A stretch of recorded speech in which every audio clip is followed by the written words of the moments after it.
All right guys, welcome back to my channel. तो guys, आज का ये वीडियो कोई ब्लॉग नहीं होने वाला है। This is the story of my father, how I lost my father. So guys, starting होती है मेरे से। तो मेरी तबीयत ख़राब थी, तो मैं 3 दिन हॉस्पिटल में एडमिट था, मेवाड़ा हॉस्पिटल में, यहीं पास में मऊ में। तो मैं 3 दिन एडमिट था, तो मेरे साथ 3 दिन पापा थे हॉस्पिटल में। तो एक दिन तो नॉर्मली थे, मतलब रह लिया आराम से। और अगले दिन पापा जब रात में सोकर सुबह उठे, तो पापा के हाथ पैर में दर्द होने लगा। तो उन्होंने ये चीज़ अपने फ्रेंड के साथ शेयर भी करी थी कि मतलब हाथ पैर में दर्द हो रहा है। तो पापा के दोस्त ने बोला कि ऐसे थोड़ा बाहर घूमा करो ये सब। फिर उसके बाद मैं जब डिस्चार्ज हो गया 3 दिन बाद, तो धीरे धीरे पापा की तबीयत ख़राब होने लग गई। फिर पापा यहाँ से चले गए थे बड़े पा के पास, जो कि भोपाल में रहते हैं। तो वहाँ जाके उन्होंने अपना ट्रीटमेंट करवाया। तो वहाँ जस्ट ज़्यादा कुछ नहीं था, बस यही फीवर था। चेकिंग तो मतलब चेक करवाया था, लेकिन सीटी स्कैन और एमआरआई नहीं हुई थी, तो इसलिए ये जो सीवियर बीमारी थी उसका पता नहीं चल पाया था। फिर उसके बाद जब मेरी तबीयत यहाँ वापस ख़राब होने लगी, फिर उसके बाद पापा वहाँ से वापस आ गए मेरी तबीयत ख़राब होने के कारण। फिर 2-3 दिन यहाँ आके रेस्ट किए। फिर संडे के बाद मंडे को जब पापा ड्यूटी गए, तो फिर वहाँ 2 बार अटैक आ गया। फिर उसके बाद पापा को हॉस्पिटल ले गए कंपनी वाले। हॉस्पिटल ले गए तो वहाँ उन्होंने मतलब 50,000 की एक इंजेक्शन आती है जो हार्ट अटैक में मतलब आ जाती है। तो हर लोगों को हार्ट अटैक आ जाता है तो लगाते हैं। तो फिर उसके बाद जैसे ही मतलब अंकल ने, पापा के दोस्त ने मेरे को कंपनी से कॉल करा कि ये मतलब उन्होंने ये नहीं बताया कि पापा ही हैं, ऐसा उन्होंने बोला कि कॉल करो, पूछो कहाँ हैं। तो मैंने कॉल किया, तो पापा के सुपरवाइज़र ने कॉल उठाया। तो उन्होंने बताया ये है, हॉस्पिटल में है, कोई बात नहीं है, सीरियस नहीं है, आ जाओ तुम आराम से। तो मैं पापा के दोस्त को कॉल किया और फिर वो अंकल आए और मैं और वो अंकल फिर गए हॉस्पिटल। तो वो इंजेक्शन जो उन्होंने मंगाई थी वो उन्होंने मंगा के रखी ली थी, बस लगाने वाले थे। इतने में हम पहुंच गए और उन्होंने बोला कि इतना ज़्यादा सिचुएशन ख़राब नहीं है कि इंजेक्शन लगाना पड़े। तो फिर उन्होंने मतलब यहाँ से रिफ़र कर दिया था। इंदौर की बेस्ट हॉस्पिटल है अपोलो में। फिर वहाँ जाके हमने हार्ट का मतलब बाईपास करवाया, हार्ट और पैर दोनों का। तो दोनों का बाईपास करवाया तो ठीक हो गया। फिर मतलब उन्होंने बोला हार्ट के सारे क्लोट्स निकल गए हैं हार्ट के, और बोला कि पैर में अभी कुछ क्लोट्स हैं, हम जितना शक करके निकाल सकते थे निकाल दिया है।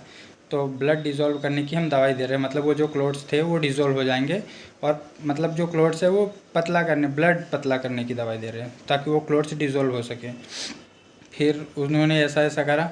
फिर उन्होंने जो दवाई दी थी क्लोट्स डिज़ोल्व होने की, तो वो ब्लड से सर्कुलेट होकर वो क्लोट्स यहाँ पहुँच गया, और यहाँ वो क्लोट्स पहुँच गया तो उन्होंने बाईपास करा, इसका भी बाईपास करा।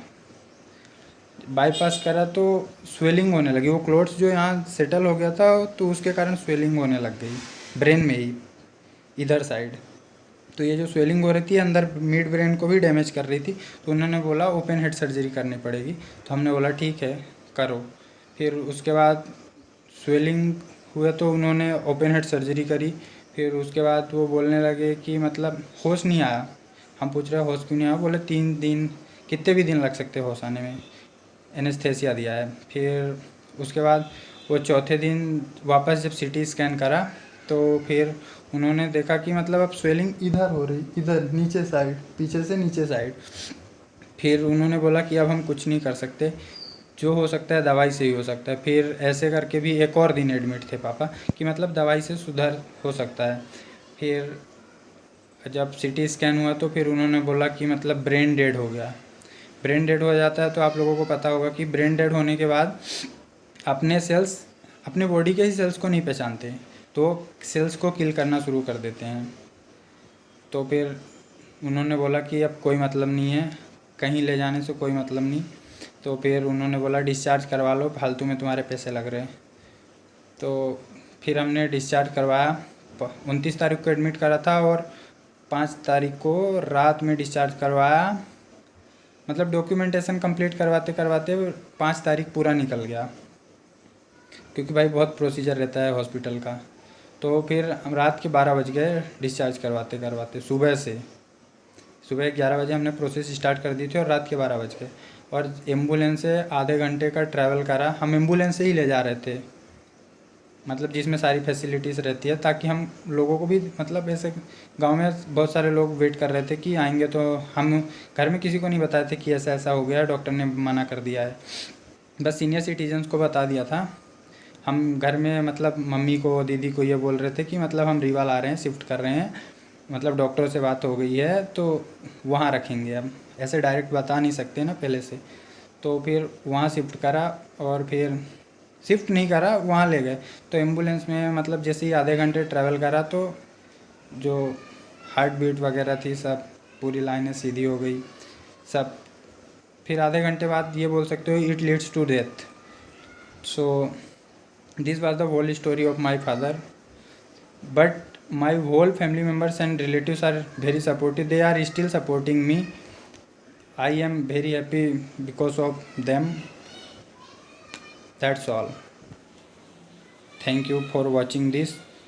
और भाई सपोर्ट आप लोगों का यूट्यूब पे मेरे को चाहिए, ताकि हम आगे थोड़ा ग्रोथ कर सकें।